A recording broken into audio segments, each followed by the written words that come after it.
poder. Gracias. El nuevo reglamento entrará en vigor, como luego se comentará y se dirá, el día 1 de enero de 2024. Sustituye al reglamento actual que es de 1 de enero de 2020. Este fue el reglamento con el que comenzó su andadura CIAM y también la propia vida de la institución, del centro.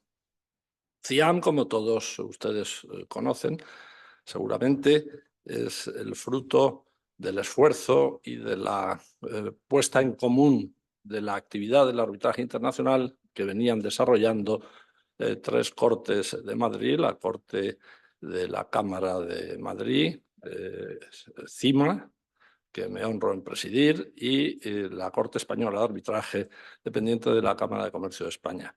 Ya digo, fue un esfuerzo importante de colaboración y de puesta en común. Eso quiere decir que, aunque CIAM es una institución joven, tenía detrás y ha tenido desde el principio el impulso y la experiencia de todas estas cortes fundadoras a las que luego a las que se adhirió también desde el mismo momento de la Constitución la Corte del Colegio de Abogados de Madrid, y por tanto contaba con toda, ya digo, la experiencia acumulada de prácticamente de 35 años en cada una de esas cortes. El reglamento que ahora se presenta pretende tres objetivos fundamentales: estar a la vanguardia de las mejores prácticas arbitrales, ofrecer el mejor servicio a las partes, que son los verdaderos protagonistas del arbitraje, y finalmente consolidarse como una institución arbitral de referencia en el ámbito internacional. En este momento, y creo que es importante reconocer y recordar el esfuerzo de muchas personas que han contribuido a que estemos aquí en este momento. Así, quiero citar al primer presidente CIAM, José Antonio Caínzos, y a su secretaria general, Melanie Riofrío, que desde el principio se hicieron cargo del desarrollo de la Corte, siendo sustituidos posteriormente, hace un año y medio, una cosa así, por José María Alonso y por Marta Laguna. También hay que reconocer la labor y el trabajo hecho por todos los equipos de las distintas instituciones que han participado en el desarrollo del centro y en la tramitación de los arbitrajes, y en particular a la comisión de vicesecretarios compuesta por los secretarios de las tres cortes, Francisco Ruiz Risueño, Adolfo Díaz Zambrona, y también la colaboración importante de Fernando Cabello de los Cobos. En la actualización y en la mejora de este reglamento han colaborado también, además de todos los equipos, decían, como digo, lo cual es muy importante, la Comisión de Buenas Prácticas del Centro. Esta comisión está compuesta por árbitros de ámbito internacional, punteros en su materia, y de un enorme prestigio profesional y técnico. Citaremos a los miembros de esta Comisión de Buenas Prácticas, que son Filipa Cansado, Sabina Saco, Diana Correa, Andrés Jana, José Ricardo Feris, aquí presente y que luego intervendrá en el acto, y la comisión está presidida por Alexis Moore, que también tenemos la suerte de que estén aquí los dos en el día de hoy. Las modificaciones más importantes o más señaladas del reglamento pueden enunciarse muy brevemente, luego se tratará todos estos temas. Han sido una detallada y valiosa regulación del procedimiento hiperabreviado. Se han regulado materias como la impugnación opcional del laudo. También cuál va a ser y es la nueva regulación del sistema de nombramiento y designación de árbitros. Y finalmente la temática relativa a la incorporación de partes adicionales y de pluralidad de partes. Simplemente me queda por decir que creo que es un hito importante, porque no solamente es actualización del reglamento, sino también es la mejora del mismo en todos sus aspectos y en su concepción. Creo que los reglamentos de arbitraje de las instituciones arbitrales, los buenos reglamentos de arbitraje, es algo muy valioso. Y podrían destacarse dos aspectos. En primer lugar, el reglamento da certidumbre y seguridad a las partes en la tramitación de los procedimientos. Forma parte de lo que podríamos decir es el derecho blando del derecho arbitral y, por tanto, contribuye a generar y a potenciar la confianza de las partes en el arbitraje. Y, en segundo lugar, creo que también los reglamentos son una seña de identidad de cada institución. Una regulación concreta, exhaustiva, adecuada a las circunstancias y al interés de las partes, pues es un elemento muy importante que define y también contribuye al posicionamiento de cada corte en el mercado y también de cara a las partes. Por tanto, creo que es un motivo de satisfacción el poder tener aquí hoy este acto de presentación del reglamento. Intervendrá José María Alonso, que es el presidente de CIAM, y también intervendrán Alexis Moore y José Ricardo Feris. Creo que no es necesario que en este momento yo haga la presentación ni cite los enormes méritos en el ámbito arbitral de cada uno de ellos y, por tanto, cedo la palabra a Marta La Laguna para que continúe moderando el acto. Bueno.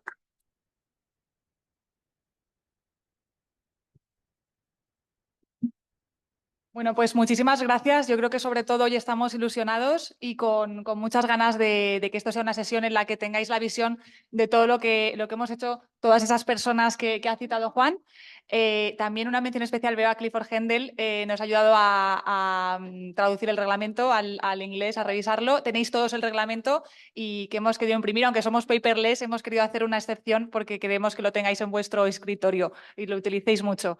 La sesión de hoy, bueno, tenemos sesión híbrida, así que hay gente conectada. Las preguntas creemos que es mejor que sean al final y los que estén en remoto que lo hagan por el chat. Así que bueno, ¿cómo hemos planteado la sesión para dar esa visión? Pues vamos a hacerlo en 4 partes.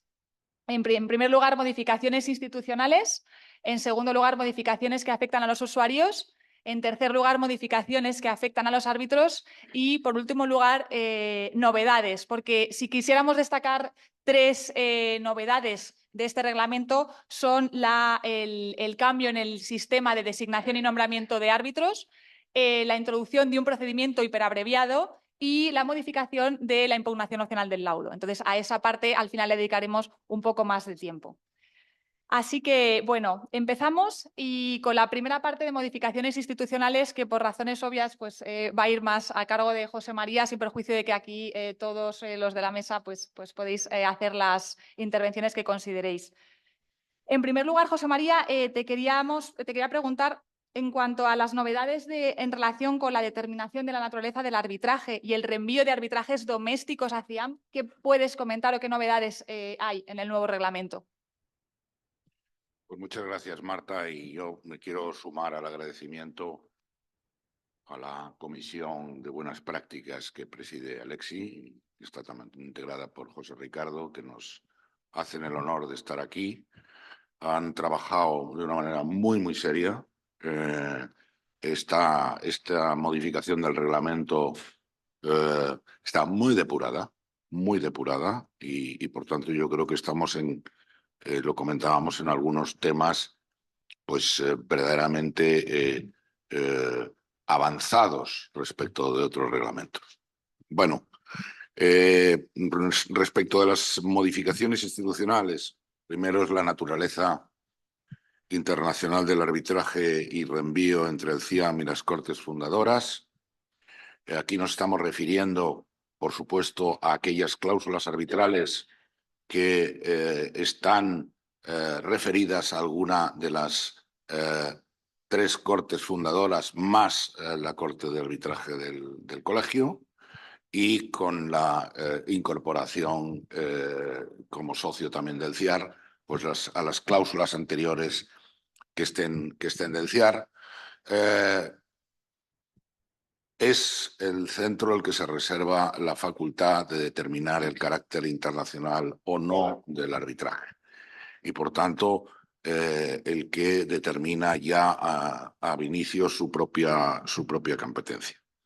Si el CIAM considera que el arbitraje no es internacional, entonces lo podrá remitir a alguna de las cortes fundadoras, salvo acuerdo de las partes en relación con a quién debe ser remitido.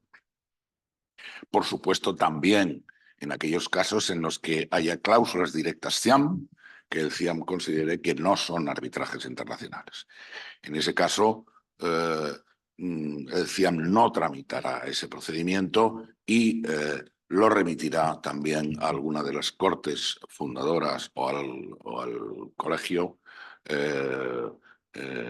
salvo, insisto, acuerdo de las partes. En relación con la sede, se han implementado modificaciones en la regulación de los artículos 4 y 23. Se ha eliminado la referencia concreta a Madrid como sede para el cómputo de plazos. Los cómputos de los plazos se tendrán en cuenta en atención a cuál sea la sede del arbitraje. Por tanto, los festivos, los inhábiles, serán los que correspondan a la sede del arbitraje. Por tanto, se hace esa eliminación a Madrid. Se dispone que el laudo será considerado firmado en la sede, incluso si se ha firmado en otro lugar. No andar aquí con discusiones sobre dónde se ha firmado o no se ha firmado, para que haya lugar a anulaciones que son en este sentido pues poco deseables. Y se establece la facultad de que los árbitros, o se establece, perdón, la prohibición de que los árbitros tengan la facultad de modificar la sede del arbitraje.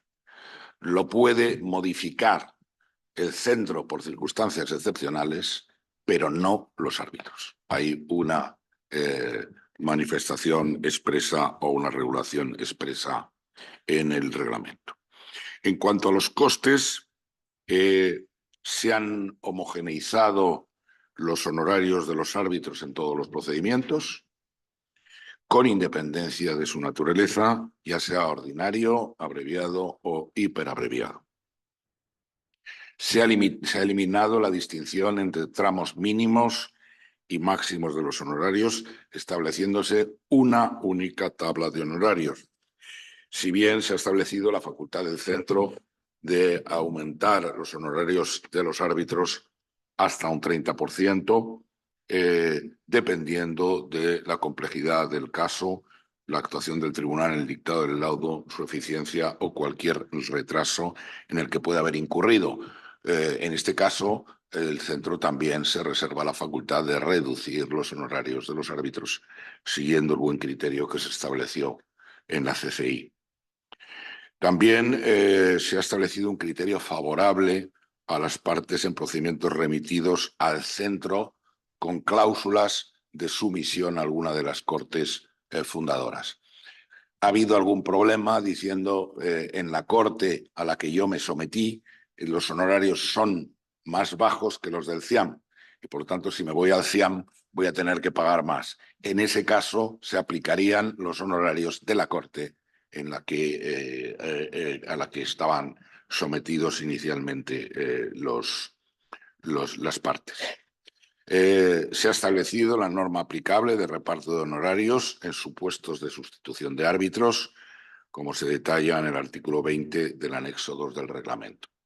Sabéis que muchas veces, dependiendo del momento en que se produce la sustitución del árbitro, hay discusiones sobre qué le corresponde al árbitro sustituido y al árbitro que sustituye, pues ya queda perfectamente regulado en atención al momento en que esto se produzca.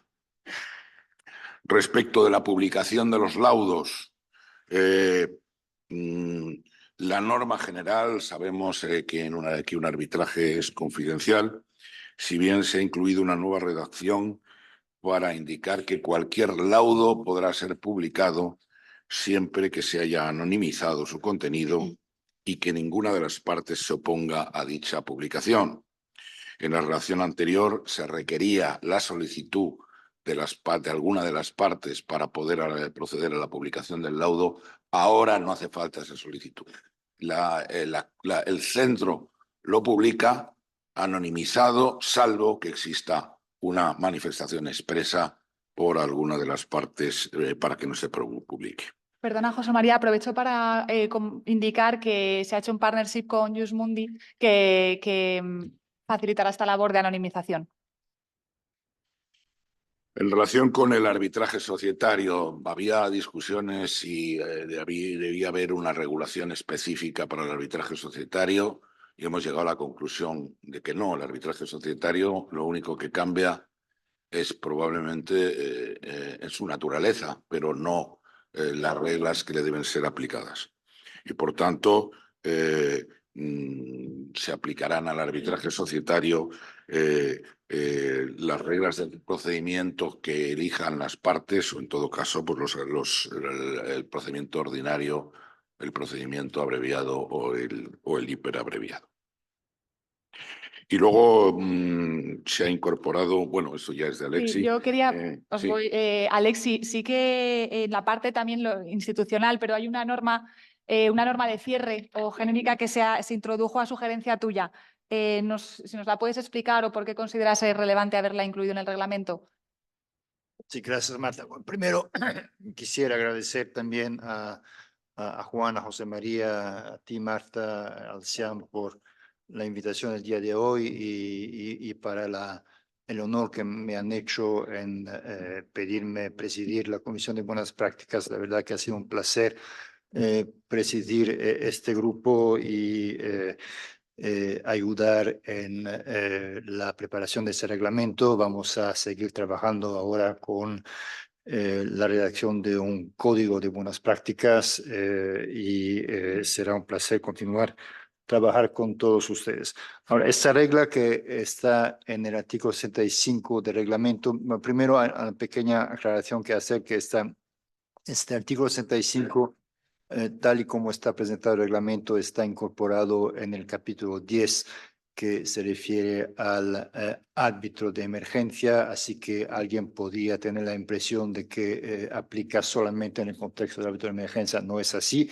Es una regla general que aplica de manera general. No debería estar en el capítulo 10, debería estar en un capítulo aparte. Es una cosa de presentación y me imagino que eso será corregido, pero que quería aclarar al principio que esta regla aplica de manera general a todo el reglamento. Es una regla de naturaleza residual y excepcional que permite al centro y aplicar, digamos, donde el reglamento no prevé una solución de manera expresa, aplicar el reglamento de conformidad con su espíritu para evitar una situación que pudiera afectar a la validez del laudo o crear una situación de injusticia solamente el texto del artículo lo leerán todos, lo tienen, es inútil que lo lea. Solamente quería mencionar lo que fue un ejemplo reciente de aplicación de una norma parecida, que es el artículo 41 del reglamento ACCI, en un caso reciente que se llama Vidatel. Y en este caso había una cláusula arbitral que preveía un tribunal de 5 miembros y era un shareholders agreement y la situación del caso es que había varios grupos de accionistas y algunos de ellos, 3 sobre 5, tenían intereses alineados. Así que la cláusula preveía que cada parte nombrara un árbitro y la parte, digamos, que representaba a los accionistas de minoría levantó justamente que la aplicación estricta de la cláusula arbitral llevaría a una situación de injusticia, pues llevaría a un tribunal en el cual la mayoría de los árbitros representarían, quote unquote, intereses alineados. Y presentó, yo era presidente de la Corte en este momento. Esta parte solicitó a la Corte que la Corte nombrara a todos los árbitros, aplicando el artículo 12.8 del reglamento de la CCI, el cual, según los demandantes, aplica solamente en el supuesto de un tribunal de 3 árbitros. Así que había la necesidad de salir, digamos, de una interpretación literal del reglamento, y es lo que la Corte hizo aplicando el artículo 41 del reglamento de la CCI, que es exactamente tal cual el texto que se ha incorporado en el reglamento SIAM en el artículo 65, y la Corte decidió nombrar a todos los árbitros. Eso fue llevado al Tribunal de Apelación de París, el cual decidió en 2021 que estaba bien, citando especialmente el artículo 41, y el Tribunal de Apelación de París dice eso, que el artículo 41, es decir, mismo artículo del 65, autoriza una interpretación útil del reglamento, es decir, una interpretación que les dé un efecto más que una interpretación que no les haga producir ningún efecto. Es lo que dice el Tribunal de Apelación de París, aprobando, por lo tanto, la actuación de la Corte en, digamos, aplicar el reglamento de manera consistente con su espíritu para evitar lo que hubiera sido una solución de injusticia en este caso. Muchas gracias. Antes de pasar a la otra parte, una pequeña aclaración de la parte institucional en relación con los honorarios. Como decía José María, esa norma de que se aplicará en los honorarios más beneficiosos son para casos opt-in. Sabéis que tenemos el sistema de reenvíos y lo que sí que en el espíritu de toda la norma lo que hemos pretendido es aclarar este sistema. Sabemos que CIAM es una institución original y lo que queremos es, en cuanto a honorarios, en cuanto a todas las cuestiones que a lo largo de estos 3 años han surgido, pues que queden más claras y que sean favorables. Entonces, por aclarar ese punto. Pasamos ya a la parte de modificaciones que afectan a los usuarios. Estas normas están más enfocadas a pues, cuando los letrados tienen que presentar solicitudes. Así que esta parte, si te parece, José Ricardo, te vamos a ir preguntando, pero en general se han hecho modificaciones en cuanto a la pluralidad, cuando hay arbitrajes con pluralidad de partes, cuando hay multiplicidad de contratos o cuando hay acumulación. Es verdad que asistimos a arbitrajes cada vez más complejos y se ha visto la necesidad de tener que regular este tipo de cuestiones más en detalle. Así que si puedes comentarnos qué es lo que se puede destacar de esta parte. Bueno, gracias Marta y gracias José María también y Juan por la invitación a estar con ustedes en el día de hoy. Efectivamente ha sido un trabajo muy interesante el que hemos llevado a cabo dentro de la comisión y lo interesante es la cantidad de experiencias y de visiones distintas de diferentes países que hemos podido incorporar en esta nueva versión del reglamento SIAM y que definitivamente representan las jurisdicciones en las que entendemos y esperamos que el SIAM participe. Me toca comentar el tema de lo que hoy en día se llama como arbitrajes complejos y es un tema que pues cercano a mi corazón en cierto modo, porque digamos que la primera vez que estos temas se legislaron o se regularon, se hizo en el reglamento de 2012 de la CCI. La CCI es la primera que toma el paso en el 2012 de regular estos temas que antes no estaban regulados. Es decir, antes se entendía que únicamente la parte demandante era la que determinaba quiénes eran las partes en el procedimiento y generalmente luego de ahí no se determinaba si alguien podía designar partes adicionales, por ejemplo. No se había regulado de manera concreta qué sucedía cuando se iniciaba un arbitraje sobre la base de más de un acuerdo arbitral, ¿no? Todo esto se hizo en el 2012, y vamos a decir que 2012 es B.1. La mayor parte de los reglamentos institucionales adoptaron variantes de esta primera formulación que establece la CCI. Yo diría que ahora el SIAM establece una versión B.3, ¿no? Porque se ha beneficiado de la experiencia que ya ha recorrido no solamente la CCI, que ya ha modificado, de hecho, recientemente esas disposiciones en su última reforma, pero también las de las demás instituciones arbitrales.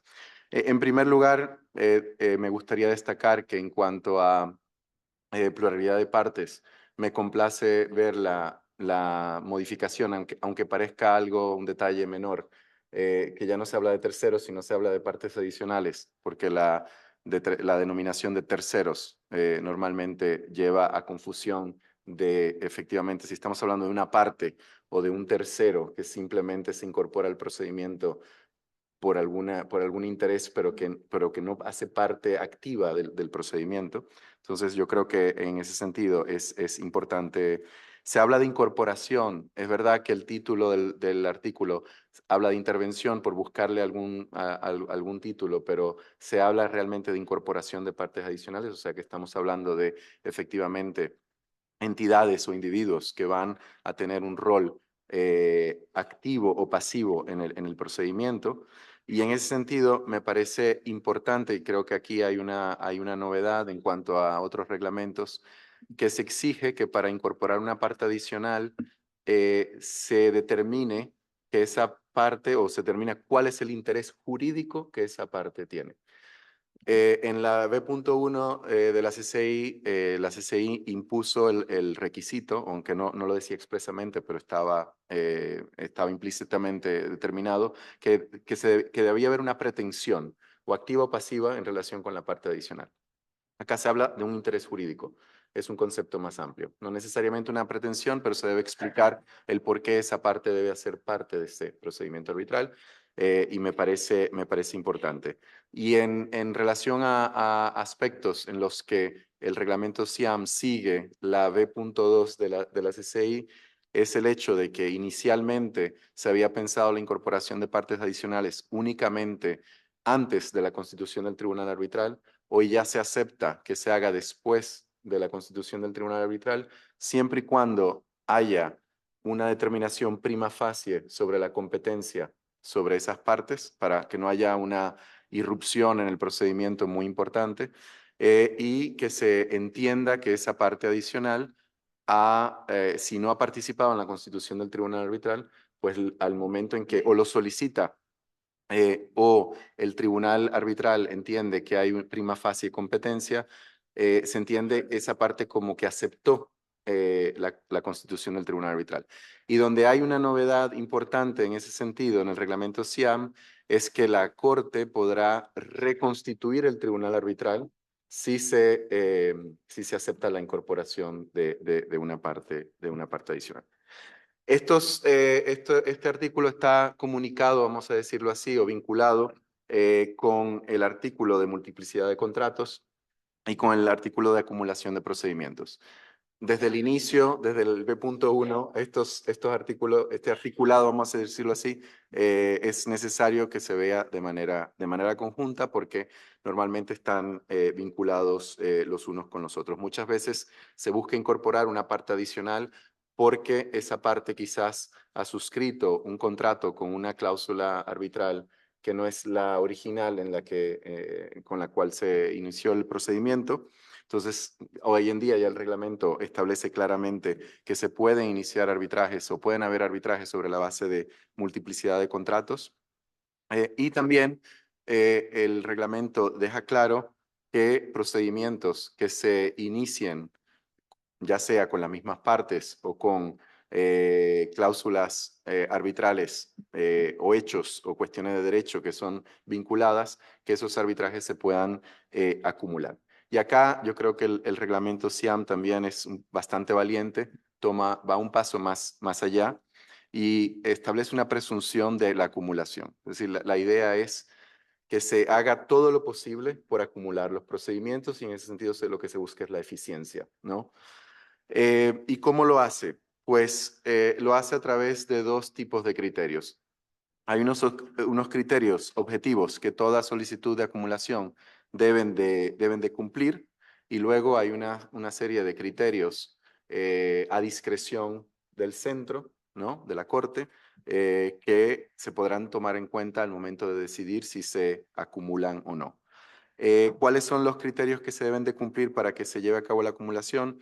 Pues son tres, ya sea que las partes así lo acuerden, o que las pretensiones en los arbitrajes se formulan bajo los mismos acuerdos arbitrales o el mismo acuerdo de arbitraje, o si las pretensiones surgen de distintos acuerdos, que las disputas en los arbitrajes sean conexas con la misma relación jurídica, que involucren cuestiones comunes de hecho o de derecho, donde la resolución en procedimientos separados correría el riesgo de resultar en decisiones incompatibles. Acá es donde digo yo que el reglamento va un poco más allá de lo que ya habíamos visto en el reglamento CCI o en otros reglamentos.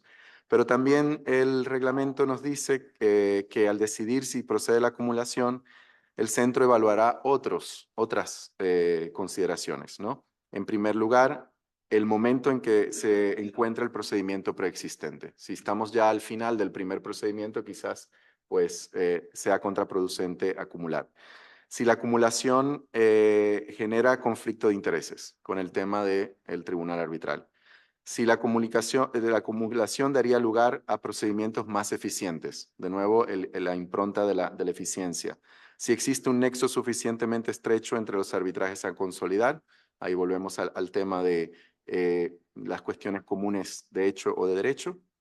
Y luego, discreción total, cualquier consideración pertinente de equidad procesal o si la acumulación puede poner en riesgo la validez del laudo de los laudos. O sea que el centro tendrá muchísima discreción al determinar la acumulación.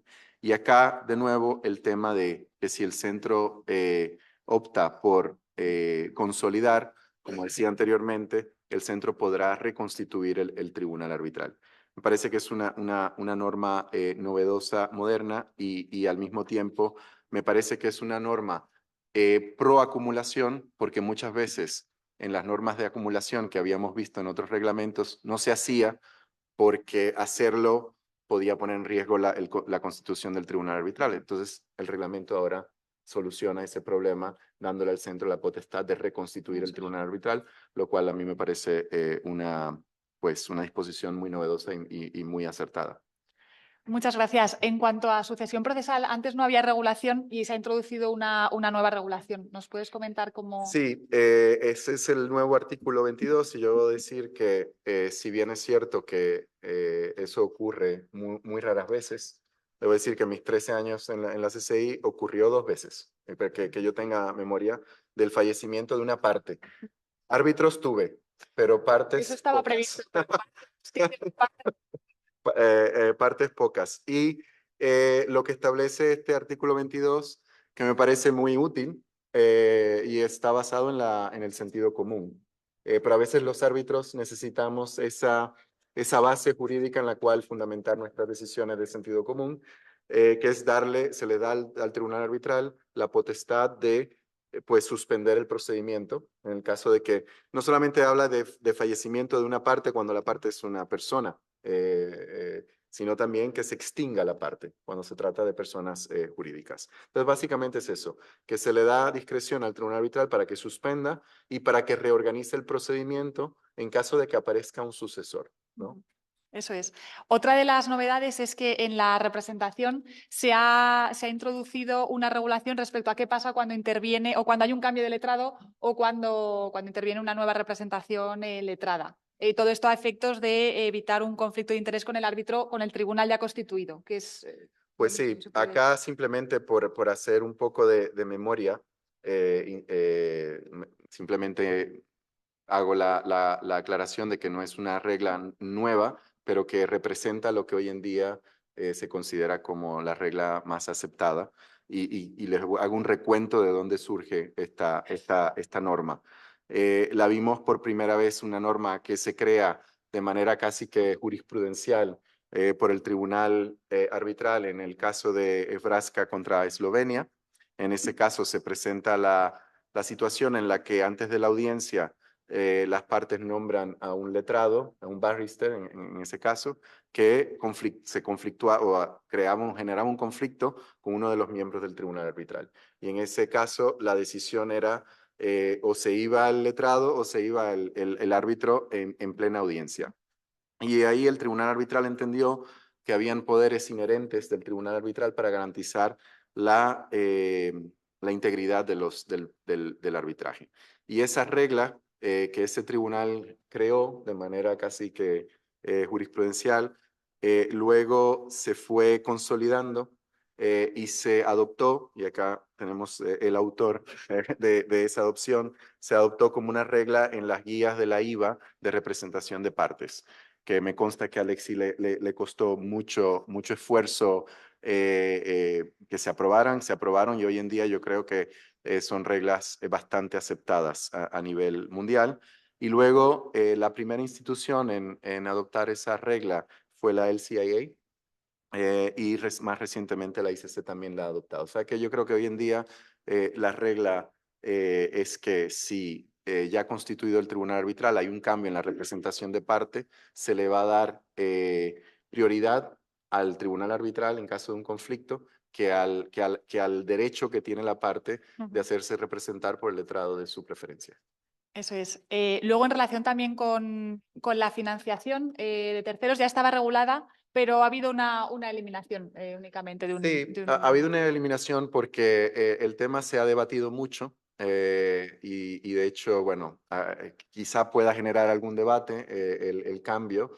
Quizás se entendía que la regla anterior iba más allá de lo que hoy en día se ha aceptado como la regla mínima. La regla mínima es que la parte que se está haciendo financiar declare cuál es la identidad del financiador y ya está. La regla iba más allá, dándole discreción al tribunal arbitral para pedir otro tipo de información. Que es cierto que se puede pedir, no lo prohíbe el reglamento, pero por lo menos no está expresamente dicho, que es lo que hacía algún ruido por ahí a alguna de las partes. Se ha entendido que bajo el régimen general el árbitro puede pedir esa documentación si lo considera. Correcto. Por eso se ha eliminado. Otro de los grandes cambios del reglamento, y este es a nivel general, el anterior reglamento tenía mucha regulación en cuanto a lo que es toda la instrucción del procedimiento, cómo había que presentar la demanda, la contestación, todo este tipo de cuestiones. Y a sugerencia de la Comisión de Buenas Prácticas, se decidió eliminar esa parte para dar más libertad a los árbitros y a las partes. Con toda ese material que ya teníamos, lo que se ha hecho, de alguna manera daba cierta pena al CIAM, ¿no?, desprenderse de él, se hizo un anexo 3. Un anexo 3 que lo que sirve es para cuando las partes no quieren regular libremente esa instrucción, pueden tener un anexo 3 que es un anexo orientativo de cómo va un procedimiento normal en CIAM. Entonces, Alexis, si puedes comentar esta parte, por ejemplo, se ha eliminado el acta preliminar, se ha intentado simplificar todo.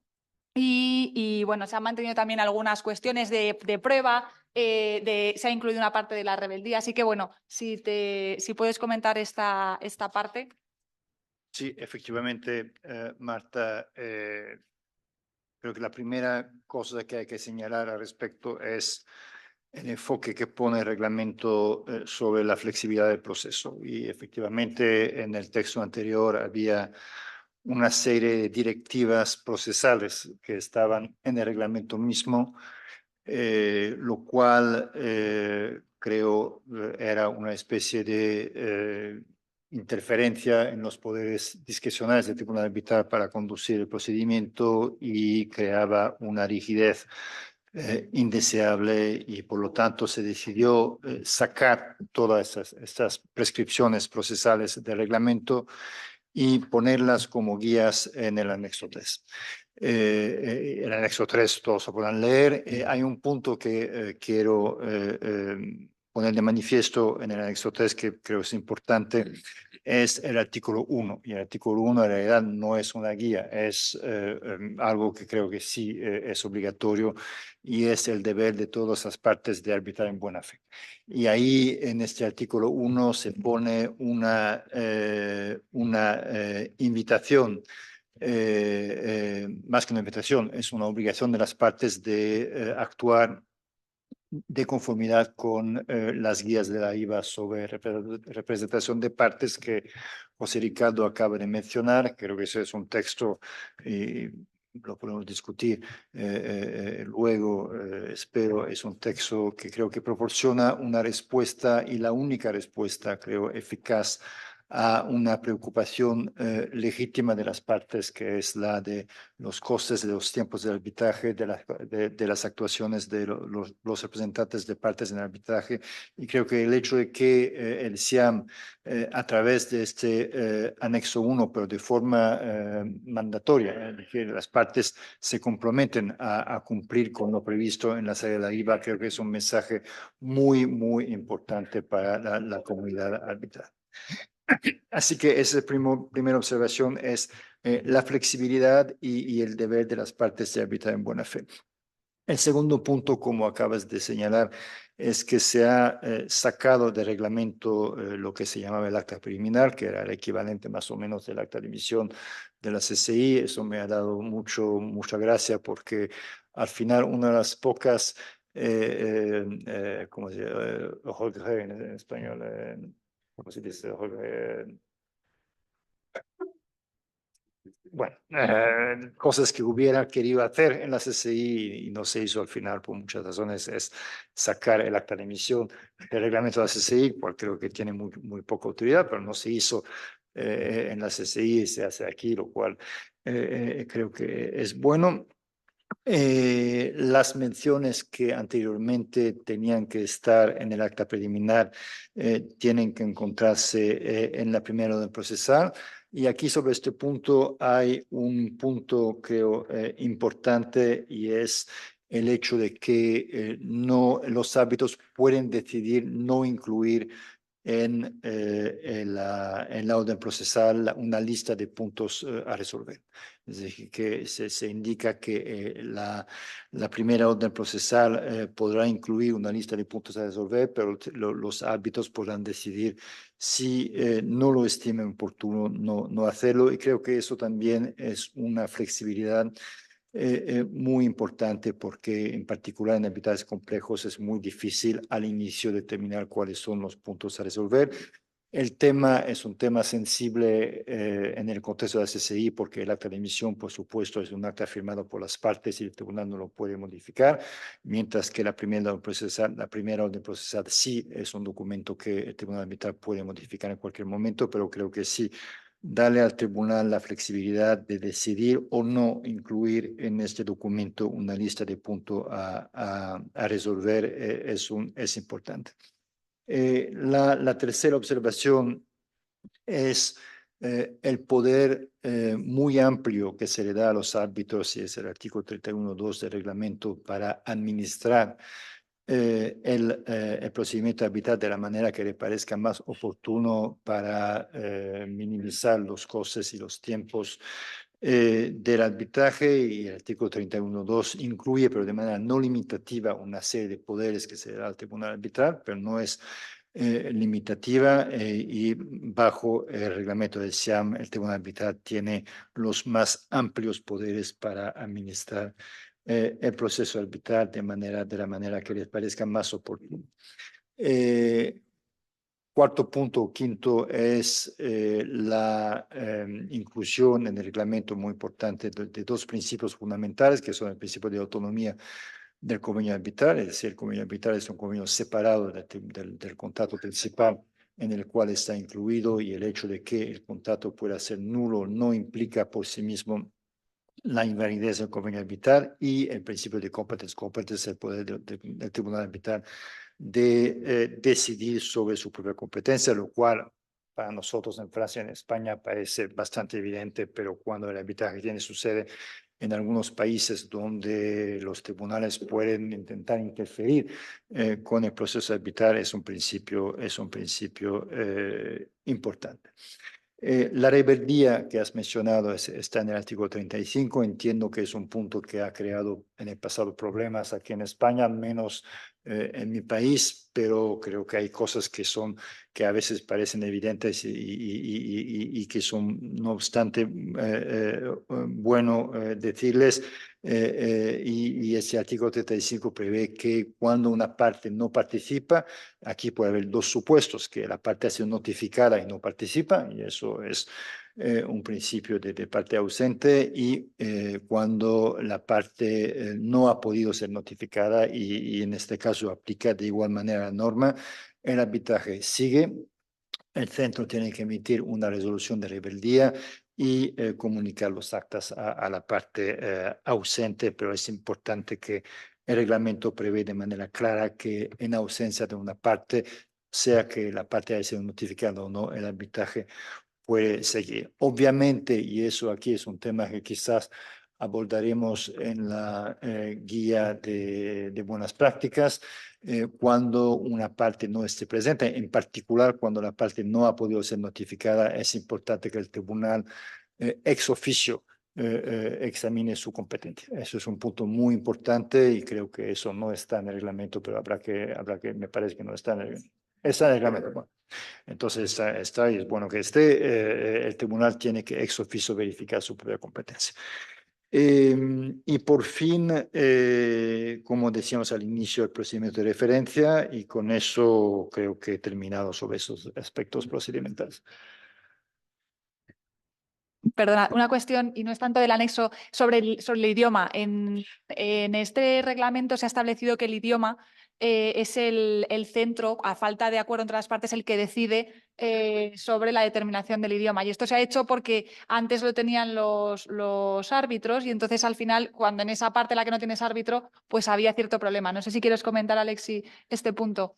Sí, bueno, es una solución distinta de la que adopta la CCI en su reglamento. En el arbitraje de CCI es el tribunal arbitral quien decide sobre el idioma del arbitraje. Aquí es el centro. Es un tema que hemos discutido en la comisión. Creo que mi parecer personal era más que tenía que ser el tribunal, pero bueno, es una solución, es una opción procesal que tiene una ventaja seguramente, y es permitir al centro tener claridad sobre cuál es el idioma del arbitraje a la hora de nombrar a los árbitros, en particular al presidente del tribunal arbitral. Y eso es importante porque es un tema que puede obviamente crear problemas cuando hay nombramientos de árbitros que no son capaces de manejar el idioma del arbitraje, y eso lo hemos visto, aunque no frecuentemente, pero se ha visto algunas veces en el contexto de la CCI. Obviamente el inconveniente de eso es que el tribunal arbitral es digamos, mejor colocado para hacer esa determinación, porque obviamente puede escuchar a las partes de manera más profundizada y quizás tiene un acceso al caso, a un examen del caso un poco más completo. Pero bueno, creo que es una norma que va a funcionar muy bien y como decía, tiene esta ventaja de evitar problemas de desconexión entre el idioma del arbitraje y las capacidades lingüísticas del tribunal. Sí, si me permites, Marta, simplemente para resumir el debate que se tuvo, acá hay una visión, digamos, teórica y una visión práctica, y creo que primó la práctica. La teórica es que evidentemente cualquier disposición, cualquier obligación que las partes hayan acordado en su contrato, la determinación o la decisión sobre esa obligación contenida en el contrato, pues es un tema jurisdiccional que le toca al tribunal arbitral decidir. Y esa es la posición que ha tomado la CCI. Pero lo que hemos visto en muchos casos en la CCI es que las partes nombran al árbitro ya para que ese árbitro influya en la decisión del idioma, ¿no? Entonces, si se nombra un árbitro que no habla uno de los posibles idiomas, se podría generar un sesgo de que ese árbitro decide el idioma que sabe hablar y no el que no sabe hablar. Y hemos tenido también, desde el punto de vista práctico, casos en los que luego de la decisión, aquellos árbitros que no cayeron en el sesgo, que son honestos, que tienen que renunciar porque el idioma decidido no es el idioma que alguno de ellos domina. Claro, y Entonces, también pensando en la institución, en esa parte previa, como digo, pues era interesante. Bueno, avanzando ya en la tercera parte, son modificaciones que afectan a los árbitros propiamente. Entonces, esta parte, Alexi, bueno, en realidad se ha introducido que no estaba la remoción de los árbitros. ¿Cómo funciona esta norma o en qué caso se aplica? Bueno, muy brevemente, hay aquí dos supuestos en el reglamento, que es el supuesto de la recusación y el supuesto de la remoción. La recusación es a instancia de parte por temas de falta de independencia e imparcialidad, decisión que toma el centro tras su comisión ¿De recusaciones? de recusaciones. y aquí hay en el reglamento un principio, creo, muy importante de transparencia. Se sabe quiénes están en esta comisión y las decisiones que tome la comisión sobre recusaciones serán motivadas, lo cual es, creo, un aspecto muy, muy importante de transparencia y de legitimidad del proceso que hemos introducido en la CCI ya en 2017, que fue uno de los primeros cambios que hicimos. Entonces, y creo que la motivación de las decisiones sobre recusación va a jugar un papel fundamental en la legitimidad del sistema arbitral. Hay el tema que me imagino vamos a discutir después, que es el tema de las revelaciones de conflictos, así que no lo abordo aquí. La remoción es a instancia de parte o propio motu por el centro, y la remoción es, digamos, el reemplazo, llega a reemplazo, ambos, tanto la recusación como la remoción llegan a reemplazo del árbitro, pero la diferencia es que las causales de remoción son más amplias, realmente abarcan una actuación por parte del árbitro que podía dar lugar a una recusación, pero también cualquier circunstancia en la cual el árbitro no cumple sus deberes de conformidad con el reglamento o no puede cumplirlo. Por ejemplo, el árbitro enfermo, por ejemplo, un árbitro que esté enfermo puede ser removido por el centro para que se nombre otro árbitro, pero hay muchas otras hipótesis, incluso hipótesis extremas. El árbitro que no emite su laudo, o que emite un laudo que es talmente malo que el TETO no lo puede aprobar. Y eso, bueno, me imagino que en este caso, y eso lo hemos visto en la CCI varias veces, que el centro lo va a reenviar al árbitro y el árbitro va otra vez a presentar un borrador que no satisface los requisitos mínimos, y en algún momento el centro puede estar en la situación de tener que remover a este árbitro. Otra situación que la CCI ha sido muy frecuente es el árbitro que no acepta las sugerencias que le hace el centro a la hora de aprobar el laudo. Y ahí vamos a venir a eso. Hay obviamente la naturaleza obligatoria de recomendaciones de forma y las sugerencias de fondo.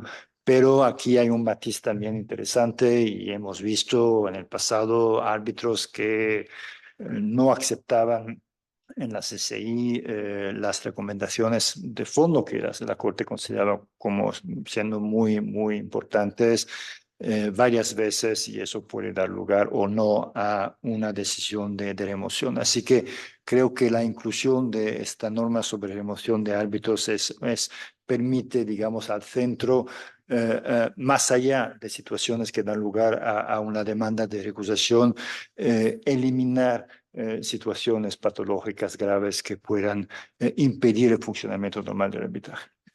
Muy bien. En cuanto al laudo, sí que se han hecho cambios en cuanto al plazo, en cuanto a la fase de corrección, aclaración, complemento y extralimitación, y hasta el requisito de la motivación de las costas. ¿Qué puedes destacar de estos cambios en relación con el laudo? Bueno, dos cosas sin parafrasear el reglamento que todos pueden leer. El plazo de 3 meses. El plazo de 3 meses es algo que para mí es muy importante. Creo que fue, José Ricardo se recordará, primera reforma que hicimos al final de 2015, fue publicado al inicio de 2016 en la CCI, es decir, la directiva de que los árbitros tienen que, salvo excepción, y obviamente la regla tiene que ser flexible porque cada arbitraje es diferente, pero que presentar su borrador de laudo a la Corte dentro de los 3 meses después de la última etapa de fondo, que es o la audiencia o el memorial de postaudiencia. Este mismo principio se recoge aquí, aunque con un plazo adicional de 2 meses. La diferencia aquí entre la CCI y el SIAM es que en la CCI hay un approach, digamos, flexible con la discreción de la Corte de apreciar si este plazo se debe o no extender según las características de cada caso. Aquí es 3 meses, pero más 2 meses, y el poder, obviamente, de la Corte del SIAM, del centro, de extender este plazo, lo cual es importante porque aquí tenemos un plazo obligatorio. Así que si el laudo no se emite dentro de estos 5 meses, eso puede llegar a una anulación, es importante, lo cual no es el caso en la CCI. Bien, es importante que el centro tenga el poder de extender este plazo cuando eso sea necesario. Ahora, es importante que estas extensiones sean hechas de manera excepcionales para proteger el laudo y no para, digamos, hacer contentos a tribunales que deseen más tiempo y en la experiencia que tuvimos en la CCI, el enforcement de esta regla de los 3 meses, aquí 3 más 2, es algo a la vez muy importante para la institución y muy delicado. La institución tiene ahí que liderar bien los tribunales y decidir con mucha cautela los casos en los cuales es oportuno o no extender. Ahora, sobre la corrección, interpretación, hay creo, un segundo punto por destacar que es interesante y ahí también hay una novedad que no se encuentra en otros reglamentos y es la posibilidad, por supuesto, hay interpretación, corrección, como en todos los reglamentos, hay la posibilidad de un lado adicional en el caso en que el tribunal arbitral haya decidido infrapetita, es decir, no haya decidido todos los temas que se le planteó, pero también hay una posibilidad de corrección en el caso de extralimitación. Es decir, que cuando el tribunal decide demandas que no le han sido presentadas, el tribunal puede aquí corregir el laudo, es decir, me imagino eliminar esta parte, esta petita, cuando eso se puede hacer de su lado, y es la primera vez que yo veo eso en un reglamento arbitral. En la comisión que hemos discutido eso, creo que la reacción inmediata de la comisión fue que, bueno, eso es complicado porque ahí hay una decisión que tiene res judicata y pedir al tribunal de eliminar algo que tenga res judicata es quizás un poco delicado. Pero al final, pensándolo otra vez, y lo pensé esta mañana, levantándome y leyéndome estos papeles para hacer el reunión de hoy, yo creo que, ¿por qué no? Si es algo que puede permitir evitar una anulación, y las partes obviamente lo aceptan a través del reglamento, yo creo que es algo que puede funcionar. De todas formas, es una innovación muy interesante porque creo que según mi conocimiento, ningún otro reglamento contiene eso. Para nosotros no era innovación porque ya estaba, pero Ya el estaba. análisis era porque ya estaba en la ley de arbitraje. Entonces yo creo que aquí sí que la rectificación por extralimitación es algo que sí que para nosotros parecía era algo más habitual. Yo creo que aquí la diferencia o lo que hay que destacar, como dices, es cómo se llama en función de si es un complemento, aclaración o rectificación, será una adenda. Si es un complemento, como decías, que hay que complementar, será por laudo adicional. Y uno de los cambios generales de todo el reglamento es acortar plazos. Aquí en el reglamento anterior teníamos plazos muy largos y se han intentado acortar para que una vez se dicta el laudo no pasen muchos meses por un trámite de aclaración que a veces no es necesario. Otra de las cuestiones, yo no sé si tiene mucho, pero no estaba y era la motivación de la condena en costas. Esto en la parte de la revisión del escrutinio es algo en lo que siempre tenemos que poner mucha atención. Es algo que quizá no hace falta que esté, pero siempre es bueno que esté, como lo comentabas tú, José Ricardo, para que el centro, cuando hace un comentario al árbitro, pueda acogerse a esto, ¿no? A decir, esta es la regla general, si te apartas de esta regla general tienes que justificarlo. Sí, sobre este punto de los costes es interesante porque el texto creo dice que la motivación tiene que reflejar el principio de cost follow the event.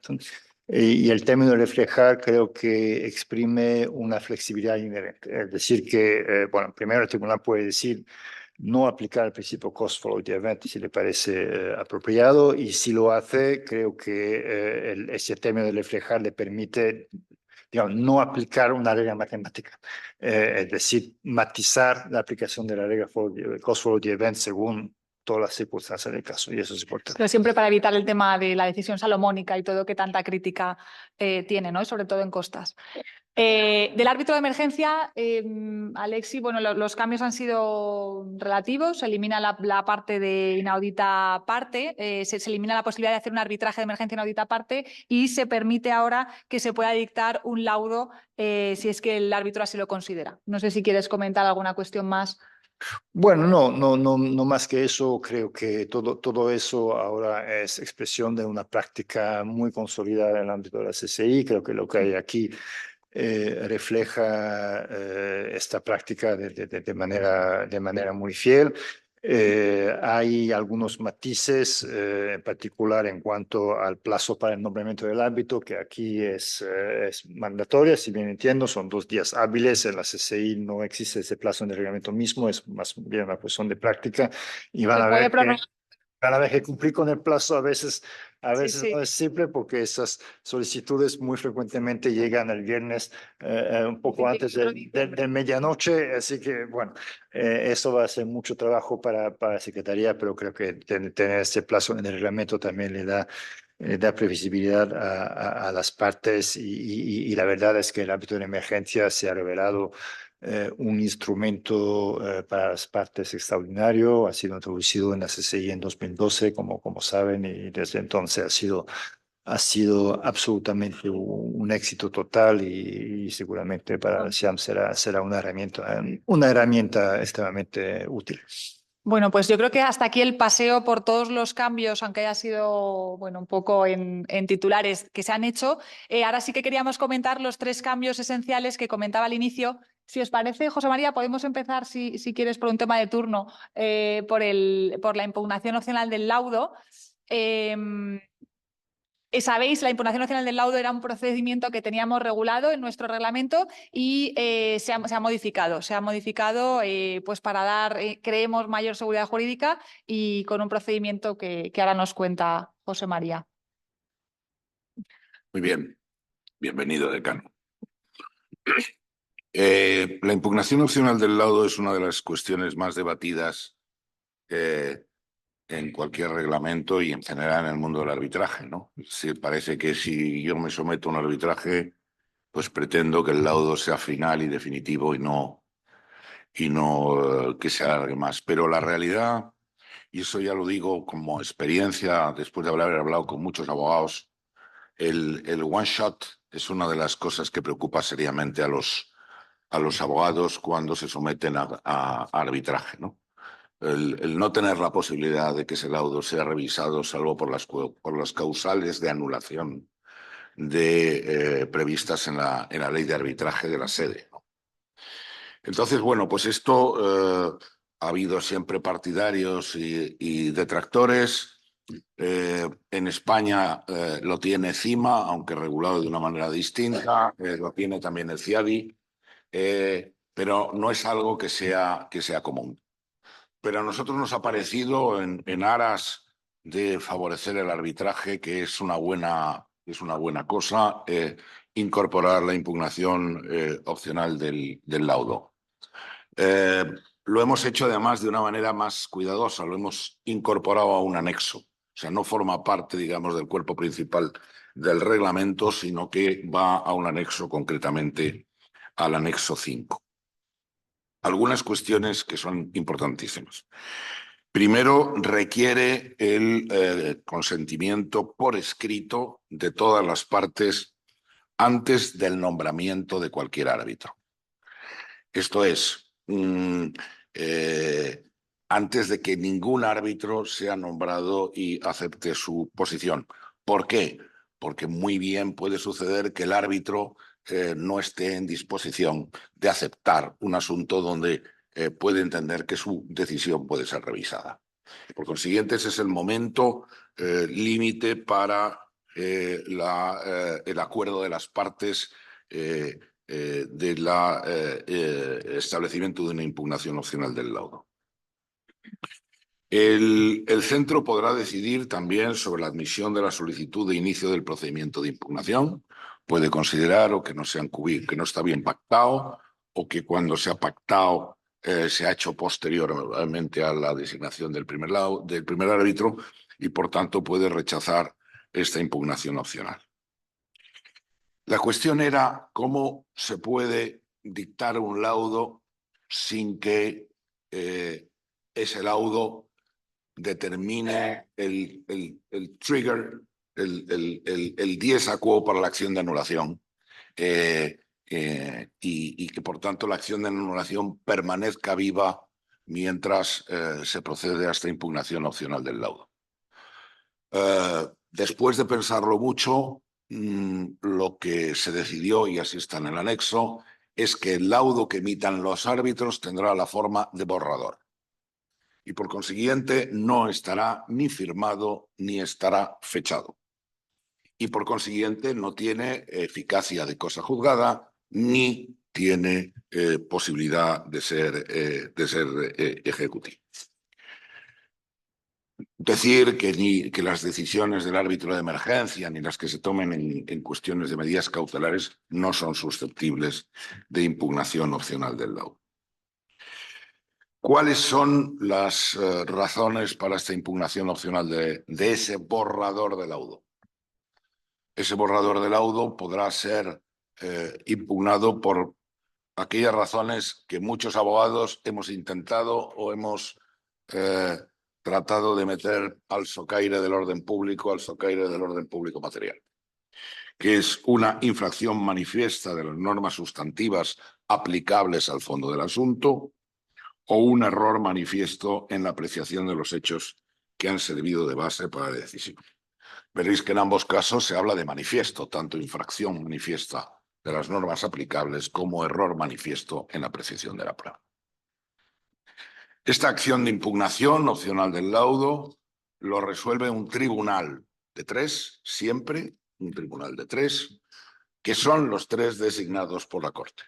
Las partes no tienen en este sentido autonomía de la voluntad, como no tienen autonomía de la voluntad para regular el procedimiento de impugnación. El procedimiento de impugnación es el que se establece en el reglamento. Frente a ese borrador de laudo, después de haber transcurrido el plazo para la aclaración o corrección, se puede plantear una impugnación del mismo dentro del plazo de 15 días. Y a continuación se da traslado a la parte contraria para que se oponga a la impugnación. En principio, no se admiten nuevas pruebas, porque si lo que estamos viendo es que hay un presunto error manifiesto en la apreciación de la prueba, no se pueden practicar nuevas pruebas, salvo que el tribunal lo considere absolutamente indispensable. Como tampoco, en principio, el reglamento establece que no habrá lugar a exhibición documental ni a supuestos de cross-examination o examen nuevamente de los testigos que han prestado declaración en el procedimiento, digamos, principal. No cabe, por tanto, una revisión en ese sentido. ¿Por qué? Porque tiene que ser manifiesto. O sea, aquí no tiene que haber una impugnación por razones, mire usted, que no me ha gustado cómo han valorado la prueba X o la prueba Y. Como tiene que ser manifiesto, no tenemos que entrar otra vez en nuevas pruebas. Y el tribunal, en principio, lo que establece el reglamento es que no habrá una audiencia salvo que el tribunal lo considere necesario. Por tanto, aquí los poderes de los árbitros de impugnación son unos poderes amplísimos. Y tienen que dictar un laudo final y definitivo en el plazo de 45 días tras el cierre de la instrucción. El cierre de la instrucción que tendrá lugar después de la contestación a la demanda, si no hay audiencia, o después de la audiencia, si la hay, ¿no? Bien, aquí pueden suceder 3 cosas. Bien, que se desestime íntegramente la acción de impugnación, con lo cual el borrador de laudo pasa a ser definitivo. Aquí hay una duda, siempre se ha dicho, pero ¿tiene que firmar el tribunal anterior o no? Lo firma el tribunal de impugnación. Lo hace suyo el tribunal de impugnación y ya pasa a ser un laudo definitivo. Puede haber una estimación parcial, y en ese caso el tribunal incorpora verbatim los aspectos del laudo que mantiene y que no han sido objeto de impugnación y hace una revisión ex novo de aquellos que han sido objeto de impugnación, igual que sucede con la estimación total. Y cabe una estimación total de la acción de impugnación y dicta un nuevo laudo ex novo en el que, en fin, revoca el borrador, por decirlo de alguna manera, se convierte en definitivo y ya se firma y se fecha. Y ese es el laudo contra el que cabe la acción de impugnación. El laudo contra el que cabe la acción de impugnación por las causales que normalmente, como sabéis, son básicamente relativas al orden público procesal y no al orden público material. Creemos que con esta figura del borrador, que no tiene esa eficacia de cosa juzgada, eliminamos el problema de que se despliegue el plazo de impugnación respecto del borrador y que estamos razonablemente cubiertos, y yo creo que es una novedad muy importante que servirá para que, pues, sobre todo los abogados, que en mi experiencia personal los clientes iban peor perder un arbitraje que perder un pleito, porque con el arbitraje tienes que dar muchas explicaciones de por qué has metido la cláusula arbitral, de por qué has elegido a estos árbitros, y cuando te dicen que recurras, pues le dices que no. Es mucho más fácil decir, ya sabéis lo que el juez de primera instancia no se lee los papeles, pero tengo la apelación, la casación, etcétera. O sea que este camino a mí me parece que es un camino adecuado. Hemos intentado, sin éxito, contárselo al TSJ de Madrid, que inicialmente sí que nos dio una fecha, pero luego pensó que le podíamos influir. Pero bueno, yo ya se lo he explicado en líneas generales para que no haya problemas y yo creo que con esta redacción que tenemos en este momento, pues estamos razonablemente cubiertos. Muy bien. Vamos a pasar ahora, si te parece, José Ricardo, al procedimiento hiperabreviado, que es otra de las novedades que se introducen. Esto fue una petición, como sabéis, en CIAN tenemos los grupos de trabajo sectoriales. Inicialmente surgió de una petición del grupo de Marítimo porque querían un procedimiento más expedito y finalmente lo llevamos al Pleno, se habló y bueno, ya hemos conseguido este procedimiento. Así que si puedes contarnos. Que tiene también, perdona, no solo por Marítimo, sino que una de las vocaciones, y eso trae causa también del acuerdo con el CIAR, es que podamos prestar servicio a la pequeña y mediana empresa. Y por tanto, este procedimiento puede ser un procedimiento más, Sí, por supuesto. O sea, más adecuado para este tipo de empresas que los grandes asuntos, ¿no? Claro, y yo creo que ahí es donde está el debate que se llevó a cabo ante la comisión. Queremos crear un servicio todavía más expedito que el arbitraje abreviado, que ya hoy en día es una regla prácticamente en todos los reglamentos, o queremos brindar un producto nuevo. Yo creo que al final la decisión se decantó por esta segunda opción de crear un producto nuevo, es un servicio nuevo, que no tiene que ver tanto con la complejidad o con el valor de la disputa. Incluso el procedimiento hiperabreviado no tiene referencia a ningún valor, así como lo tiene el abreviado, que es 1 millón. Disputas por debajo de 1 millón automáticamente pasan al procedimiento abreviado. El procedimiento hiperabreviado, las partes lo pueden acordar sin referencia a un valor. Lo que se busca es que las partes puedan resolver una controversia relativamente puntual de manera expedita. Y esa controversia relativamente puntual puede tener cualquier valor, incluso puede tener un valor bastante elevado, pero lo que se busca es algo puntual y de manera rápida. Y básicamente el producto que se ofrece es una decisión.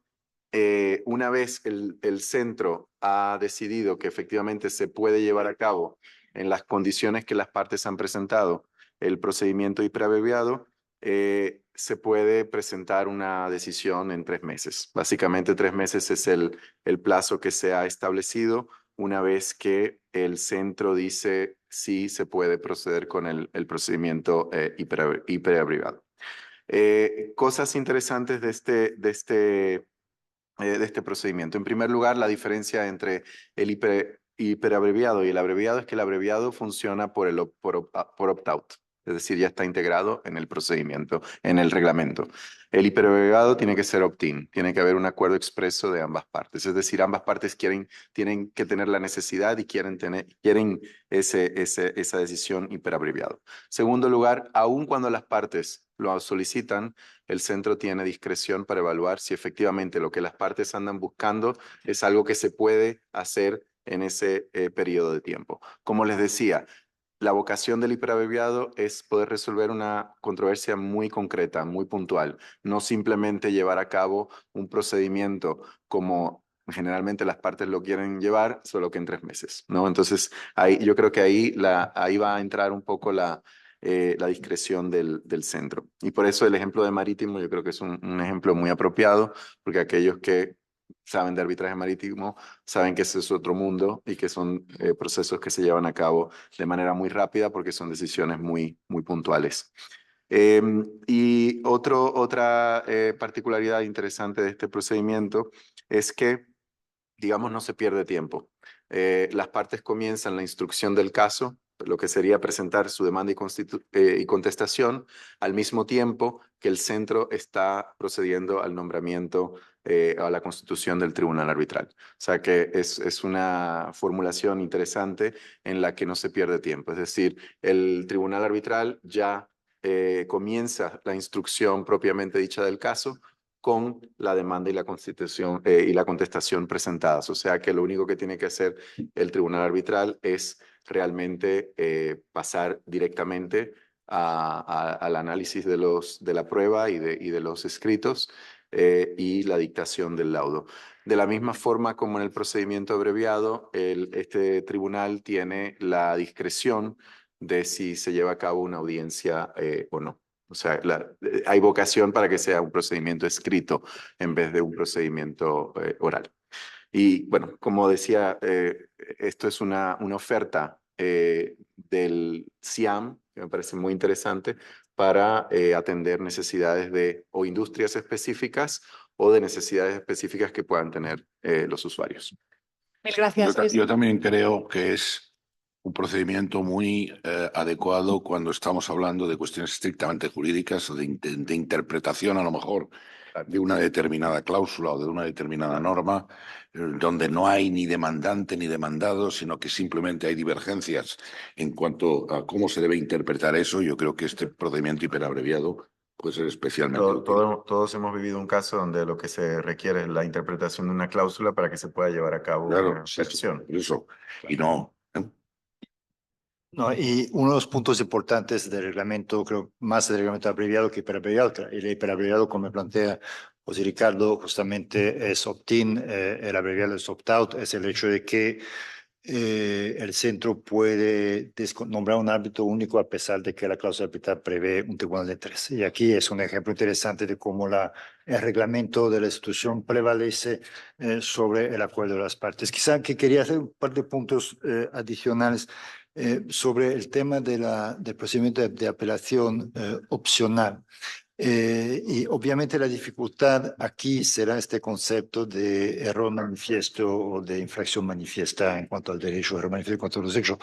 El concepto de manifiesto, como sabemos todos, es un concepto complicado y creo quizá que en las guías que vamos a discutir en la comisión será importante tratar de proporcionar indicaciones sobre lo que es manifiesto o no. Todos se conocen el arbitraje de CIADI y saben que en el contexto del artículo 52 del Convenio de CIADI es este concepto de manifest excess of power y es un concepto muy complicado.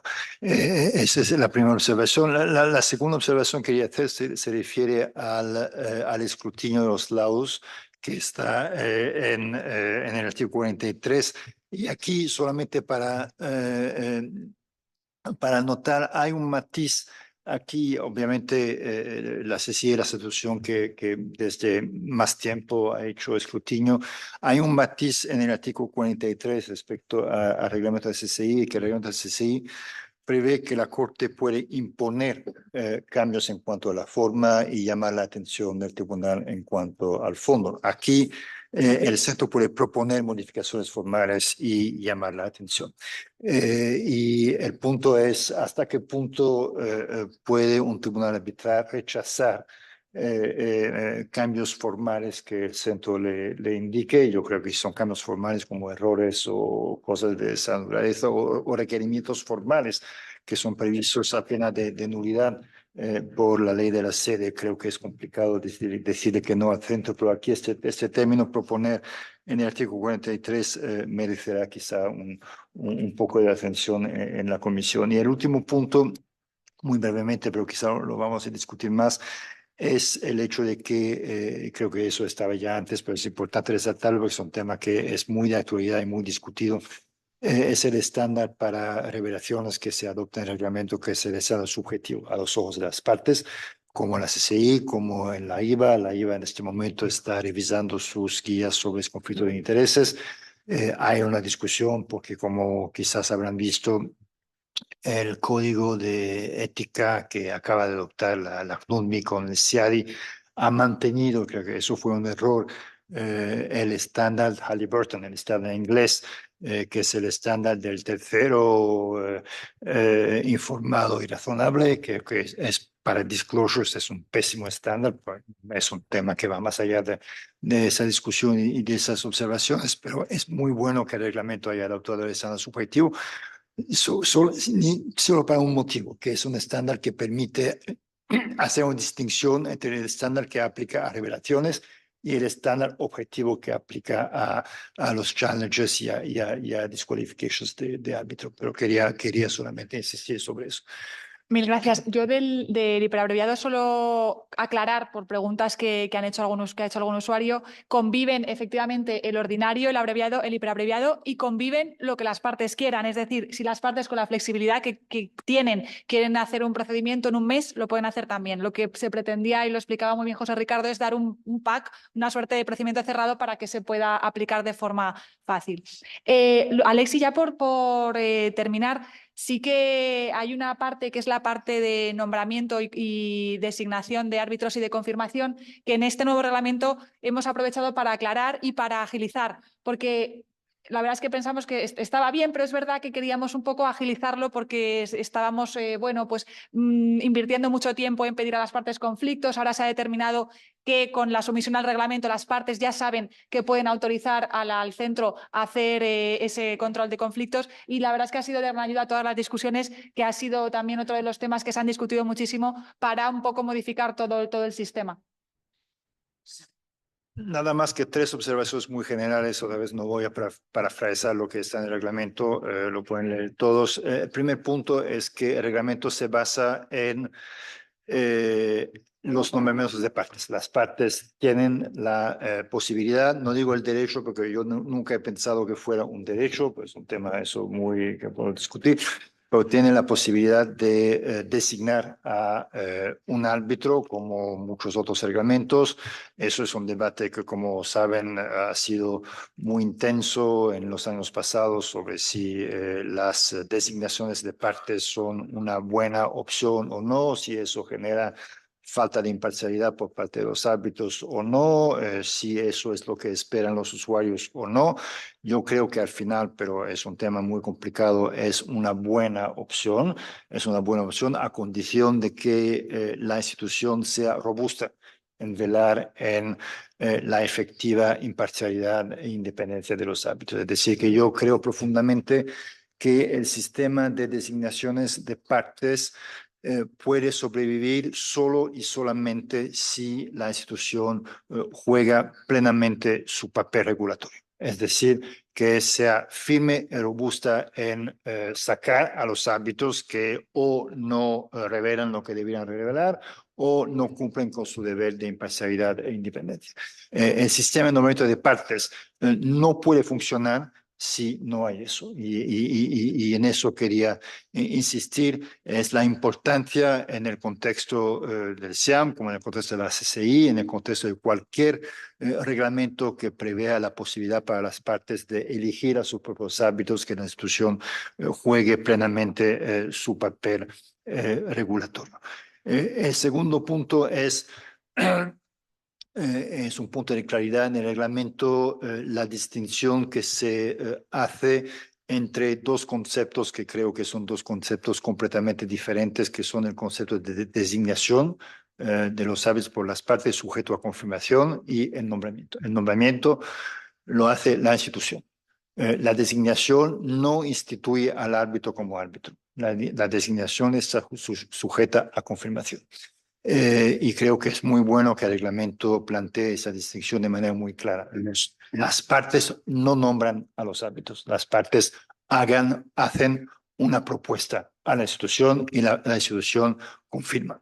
Y sobre este punto, la confirmación, el reglamento dice justamente que la confirmación es algo que la institución, en que la institución decide de manera discrecional, y sobre la cual la institución no tiene obligación de proporcionar razones. Y eso es un debate que hemos tenido en la CCI por muchos años, de si la CCI debería proporcionar razones por su decisión sobre confirmación o no. Yo siempre he pensado que no, aparte del aspecto práctico que es peculiar a la CCI por la cantidad de confirmación, de decisiones sobre confirmación que tiene la CCI, sino por una cuestión de principio. Y es exactamente este punto de la discrecionalidad que tiene que tener la institución en decidir si confirmar o no. Y puede ocurrir, y ha ocurrido, que la institución decida no confirmar a un árbitro designado por una parte por razones que las partes no tienen que saber, porque es información que tiene la institución sobre la manera en la cual puede haberse comportado este árbitro en otros casos.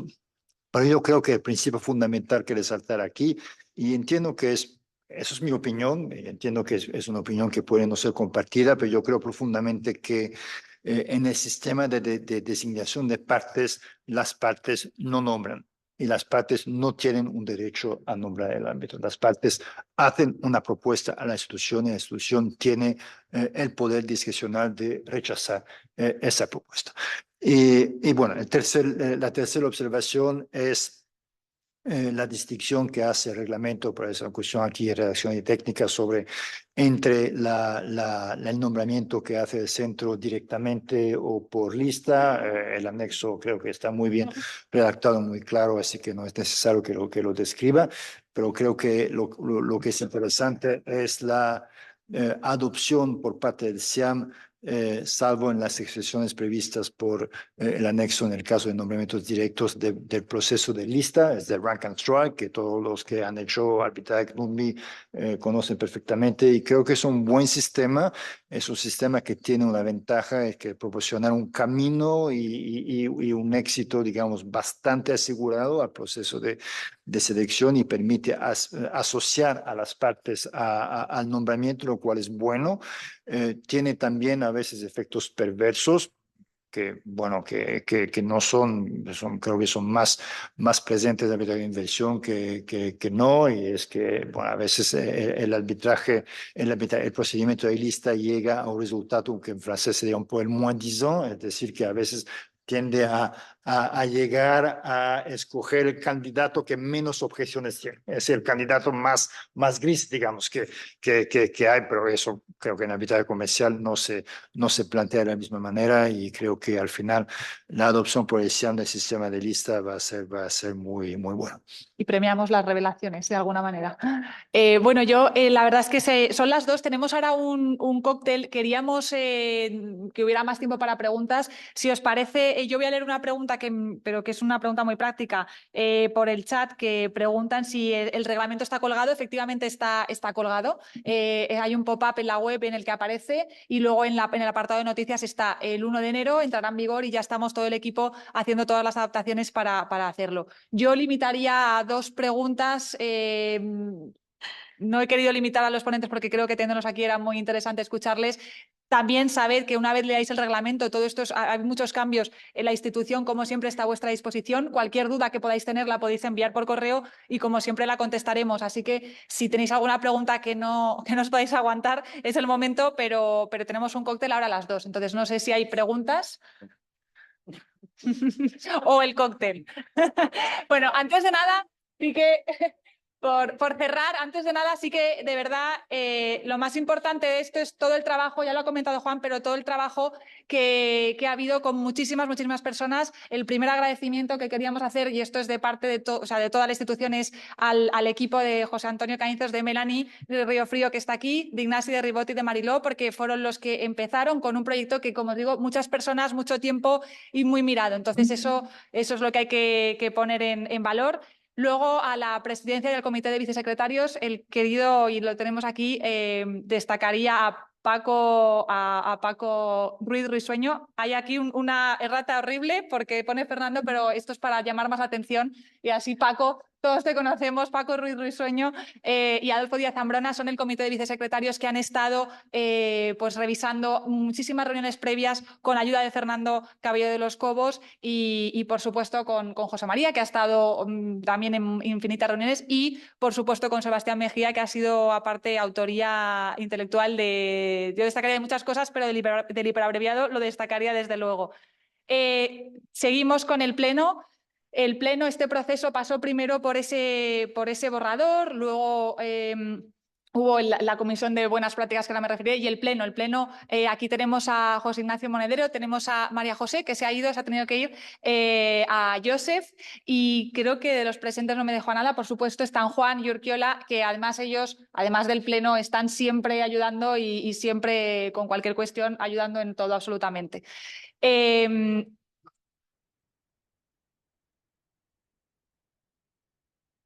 Vamos a ver, aquí sí, lo hemos hecho para nombrarte más veces. Pone Francisco, así ya tienes. Bueno, y sobre todo también la ayuda de la Comisión de Buenas Prácticas. Yo aquí sí que quería decir que la generosidad nos ha dejado impactados porque no pensábamos que iba a haber tanta entrega. Han estado, bueno, los miembros, pero Alex y Mora ha estado en verano con el mar de fondo, pero hablando de la impugnación nacional del laudo, y eso es una realidad. Y bueno, solo que estéis aquí ya demuestra todo el trabajo que habéis hecho. El equipo es, bueno, se ha revisado, aparte de estar en todas las modificaciones, cuando ya estaba, se ha revisado este documento, que es el más vivo que hay yo en la historia que he visto, lo ha revisado muchísimas veces. Viendo aparte, el equipo es el que va a tener que adoptar todo esto, entonces ha habido muchas charlas, el equipo nos reunimos periódicamente y estamos, bueno, pues permanentemente viendo esto, entonces no puedo dejar de nombrarles María Paula Gijón, Juana Mari Simón, María Arias, Marta Ferre, Eva García, Sayoa Bermúdez, Jaime Grande, Talía Jiménez, Cristina Serrada, Iván Romero Comunicación, que siempre nos está ayudando en todo y hace que todo se haya difundido bien, y Pilar de Torres.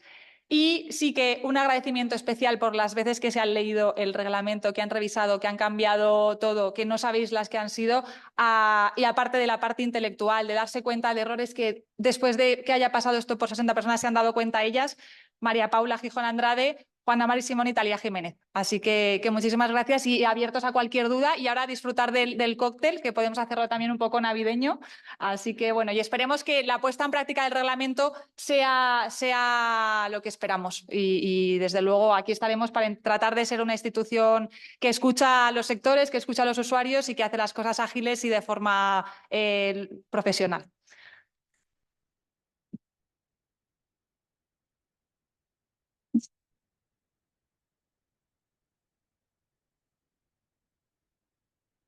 Muy bien, Marta, y también especialmente gracias a ti, porque, en fin, sin ti esto no funcionaría. Pues nada, muchas gracias por vuestra asistencia y tenemos ahora un cóctel. El cóctel es...